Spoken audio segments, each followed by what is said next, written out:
YS Vivekananda Reddy హత్య case Andhra Pradesh రాజకీయాల్లో ఎన్నడూ మర్చిపోలేని కేసు మొదలైన 5 ఏళ్లు సిబిఐకి అప్పగించి 4 ఏళ్లు కానీ తాజాగా కూటమి ప్రభుత్వం అధికారంలోకి వచ్చి 13 నెలలైనా ఇన్వెస్టిగేషన్ 1% కూడా ముందుకు పోలేదు. ఎందుకు? ఎవరు అడ్డుకుంటున్నారు? వివేకానంద రెడ్డి హత్య కేసు కేంద్ర ప్రభుత్వంలోని సిబిఐ దర్యాప్తులో ఉంది. సిబిఐ అంటే కేంద్ర ప్రభుత్వ ఆధీనంలోని సంస్థ. ఇప్పుడు కేంద్రంలో ఎన్డీఏ ప్రభుత్వం ఉంది. అందులో భాగస్వామిగా టీడీపీ కూడా ఉంది. ఇక షాకింగ్ విషయం ఏంటంటే ఈ కేసులో మొదటి ఆరోపణలు ఎదుర్కొన్న వారు టీడీపీ అధినేత చంద్రబాబు నాయుడు. అప్పుడు సునీత రెడ్డి కోర్టుకు వెళ్లి సిబిఐను రప్పించారు. ఇప్పుడు ప్రభుత్వం మారిన తర్వాత కేసు ముందుకెళ్లాలి కదా.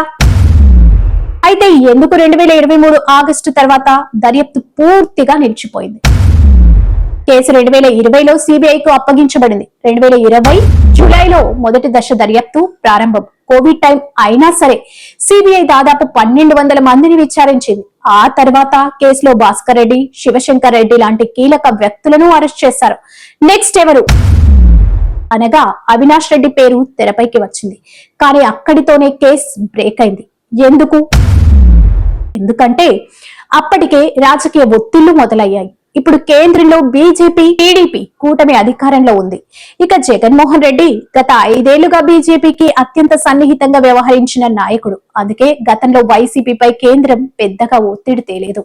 అధికారంలోకి వచ్చిన టీడీపీ కూడా ఇదే పథాన్ని ఫాలో అవుతోంది అనిపిస్తుంది. ఒకవేళ జగన్ బినామీ సంస్థలు, షిరిడి సాయి మెగా, ఇంకా వివేకానంద కేసులో సంబంధాలపై మూడింటిపై కూడా మౌనం పాటించడం చూస్తే కాంప్రమైజ్ అయిపోయారా అన్న అనుమానమూ వస్తుంది. ఇప్పటికీ కూటమి ప్రభుత్వం ప్రజలకు ఇచ్చిన హామీలేంటి?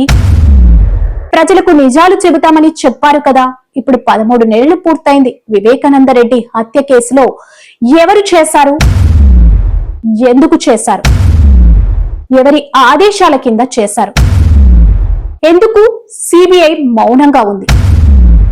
ఈ అన్ని ప్రశ్నలకు సమాధానం చెప్పాల్సిన బాధ్యత ప్రస్తుతం అధికారంలో ఉన్న కూటమిదే.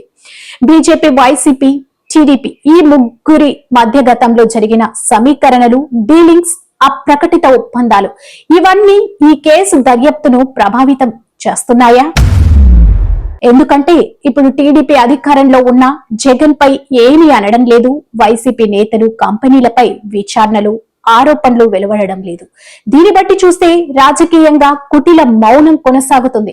ఒక మాజీ ఎంపీ, ఒక కుటుంబానికి చెందిన హత్య కేసు ఇవాళ జనాలు అడుగుతున్న ప్రశ్న. న్యాయం ఎప్పుడు? ఒకవేళ జగన్ తప్పులా ఉంటే, ఒకవేళ టీడీపీ పాత్ర ఉందంటే, ఒకవేళ కేంద్రం అడ్డుకుంటుంటే అవన్నీ చెప్పాలి. నిజం ఏదైతే ఉందో ప్రజల ముందు స్పష్టంగా ఉంచాలి. ఇది కేవలం ఒక రాజకీయ కేసు కాదు. ఇది ఒక కుటుంబానికి జరిగిన తీరని బాధ. ఈ బాధకు న్యాయం జరగాలి. న్యాయం మాత్రం శాశ్వతంగా ఆలస్యం కాకూడదు. ఇది ఏ పార్టీకి సంబంధించింది కాదు. ఇది ఒక న్యాయబద్ధమైన వ్యవస్థకు సంబంధించిన అంశం. మీ అభిప్రాయాన్ని కామెంట్స్ లో రాయండి. వీడియో నచ్చితే లైక్ చేయండి. ఇలాంటివి మరిన్ని తెలుసుకోవాలంటే మా డిఆర్ ఫోకస్ ఛానల్ ని సబ్స్క్రైబ్ చేయండి.